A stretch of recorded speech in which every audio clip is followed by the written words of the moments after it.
बोले हैं परीक्षक तनखी बाबा अखियां खोलो बाबा तनख बाबा अखियां खोलो हमें को पिलाई दे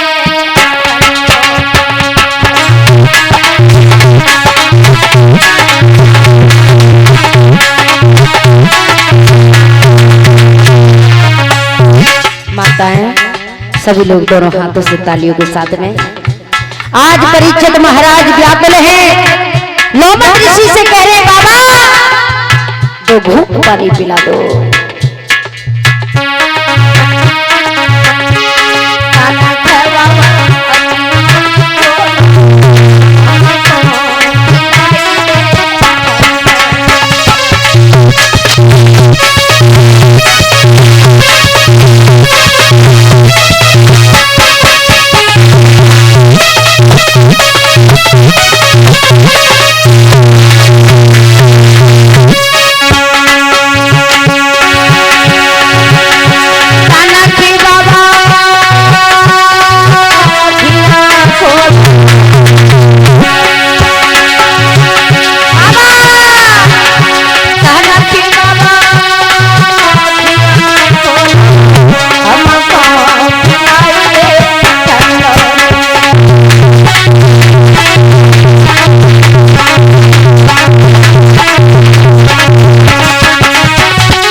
मेरे भगवत प्रेमियों, जब लोमक ऋषि ने ये वाणी नहीं सुनी है महाराज परीक्षित की, तो तक्षक नाभ का सर उठा करके महाराज के गले में डाल दिया।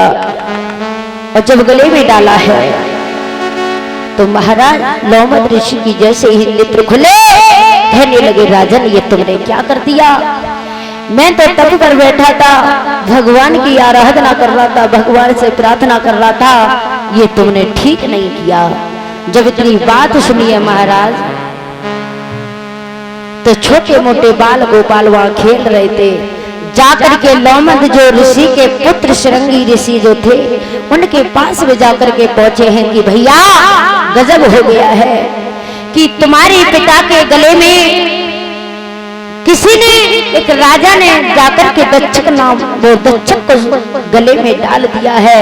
महाराज जब इतनी ये बात सुनी है तो संगी ऋषि को क्रोध आया, और जब क्रोध में आकर के महाराज परीक्षित को अश्राप दे दिया।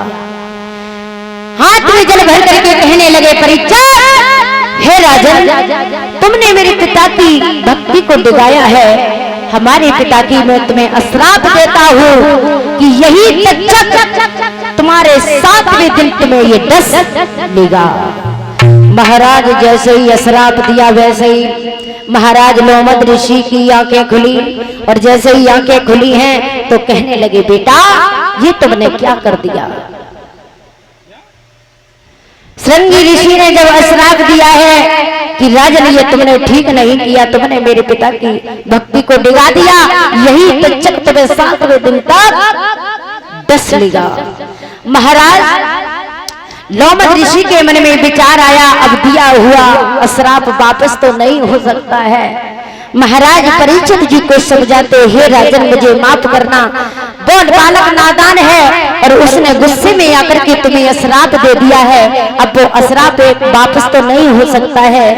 आप ऐसा करना, हे राजन, आप जाकर के श्रीमद् भागवत का आयोजन करवाएं और नित्य प्रतिदिन उठ करके श्रीमद् भागवत को आप कथा को सुने, अपने यहाँ यज्ञ रचवाएं और समय के अनुसार कथा को नित्य होकर के सुने। आज महाराज वहां से चल देते अपने महलों के लिए। जब महलों में आए हैं तो महाराज क्या देखा, अब यज्ञ, अब भागवत उनको कौन सुनाए। परीक्षित जी को वेद व्यास जी के जो पुत्र श्री सुखदेव जी थे, आज परीक्षित महाराज श्रोता बन करके वेद व्यास जी के पुत्र सुखदेव जी के मुखारजी से कथा को श्रवण करते हैं। अपने यहाँ यज्ञ रचवाया, 7 दिन तक का यज्ञ करवाया, अनुष्ठान करवाया, भगवान की भागवत करवा रहे हैं और परीक्षित जी नियम के अनुसार कथा को श्रवण कर रहे हैं। बोल भगवान।